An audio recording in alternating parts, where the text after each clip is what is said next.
Okay, so we're going to take a look at part 2 for chapter 4, which is protein structure, function, and folding. And we're going to be exploring in a little bit more detail the structure and function of fibrous proteins and the analysis of globular proteins, as well as still continuing to explore the structural hierarchy in proteins. So if we think about secondary structure, this is going to refer to a local spatial arrangement of the polypeptide backbone. So we're going to see two regular arrangements that are common: the alpha helix, where we see stabilization as a result of hydrogen bonds between nearby residues, and then the beta sheet, which is stabilized by hydrogen bonds that are between adjacent segments that may not in fact be nearby. And then sometimes we can actually have an irregular arrangement of the polypeptide chain that's called a random coil. And so if we take a look here, we have our phi and psi angles for common secondary structures, and this really gives us a sense of the range. That was kind of what I was alluding to when I talked about the alpha helix in part 1, was this understanding that there's this kind of specific range in which we expect to see behavior for an alpha helix. And that's going to be significantly different than what we see for either anti-parallel or parallel beta conformations, as well as the beta turns that we'll be studying in a little bit more detail. And so one of the things that we want to think about in terms of our alpha helix is this understanding that because it has this tree-like branching structure where the hydrogen bonding is in the backbone of the protein, it's really the ends of the helices that get satisfied in another way. So maybe that's water, maybe that's part of another polypeptide. And we see this cooperativity that occurs where once one turn nucleates the helix, it becomes easier to add other turns. And one of the things that it's important for us to notice here is what's the difference between a left and a right-handed helix, and you can see that just by the rotation of your left hand and the direction of your thumb, and your right hand in the direction of your thumb. And so if we think about the alpha helix from the top view, we have this inner diameter of the helix where there's no side chains, and that's about 4 to 5 angstroms. It's too small for anything to really fit inside. And then we have this outer diameter of the helix with side chains that's 10 to 12 angstroms, and that fits beautifully into the major groove of double-stranded DNA. And so we have these residues of 1 and 8 that align nicely on top of each other. And so if you think about a sequence that would give an alpha helix one hydrophobic face, well, that's going to be dependent upon the sequence of those amino acids. What would actually give you that?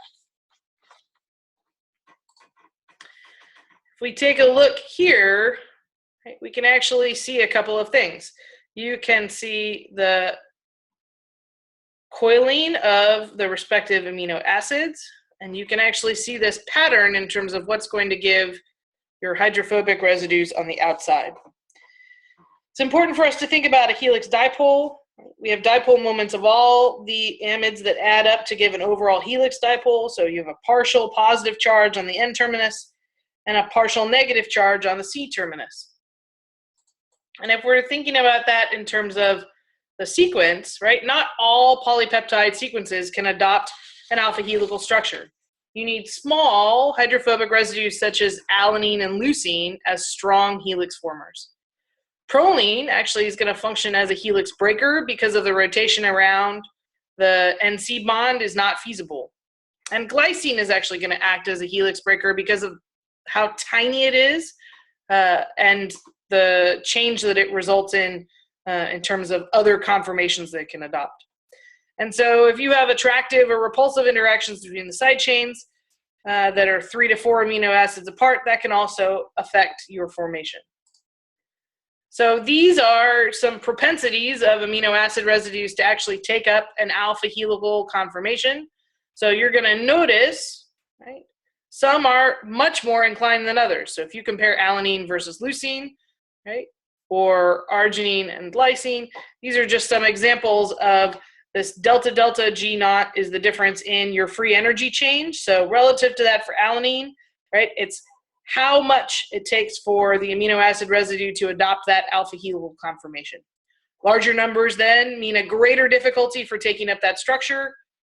Okay? And while these are obviously derived data, it at least gives you an insight as to, right, the greater the difficulty. So for example, it's much more difficult for histidine than it is for leucine to adopt an alpha helical structure. Recall that when we were talking about that dipole, we mentioned that, right, you have the carbonyl oxygen, which is negative, and the amide hydrogen, which is positive. And so all peptide bonds in the alpha helix are going to have a similar orientation. And because of this, our alpha helix is going to have a large macroscopic dipole moment.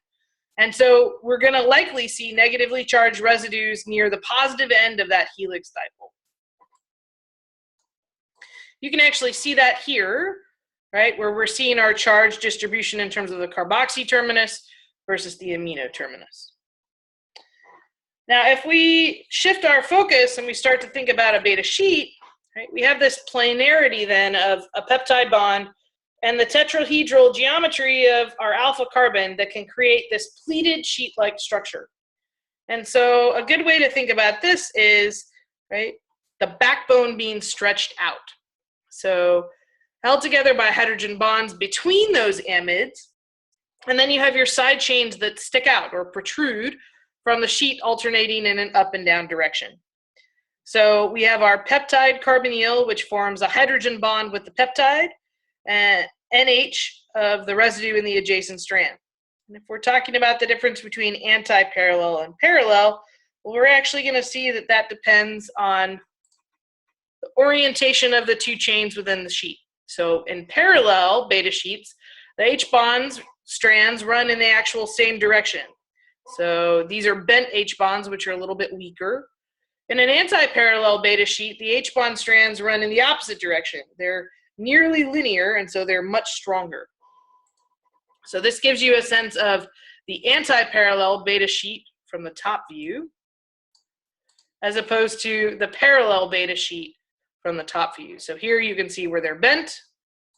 Here you can see where they're linear. So this one is weaker.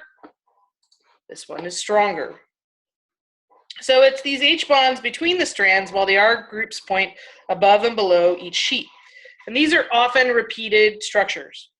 There are different types of conformations. So the beta, right, is longer and thinner, right? So the length of the primary sequence, right? Whereas for an alpha helix, it tends to be fat and short.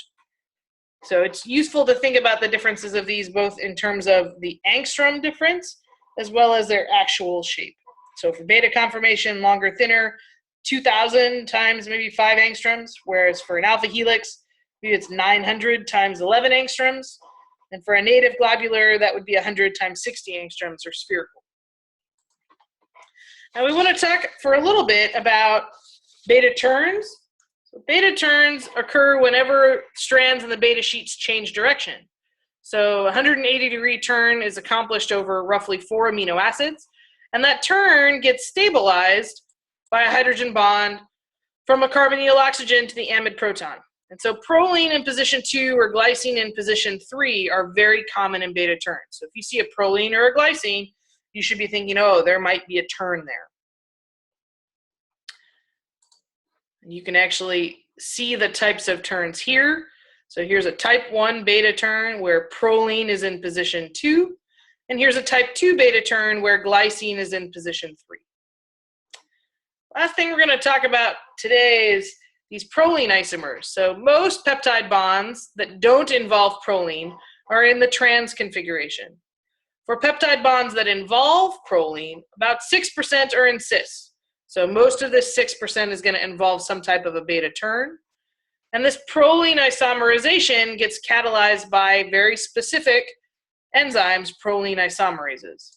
So this is the trans version of proline as opposed to the cis version of proline.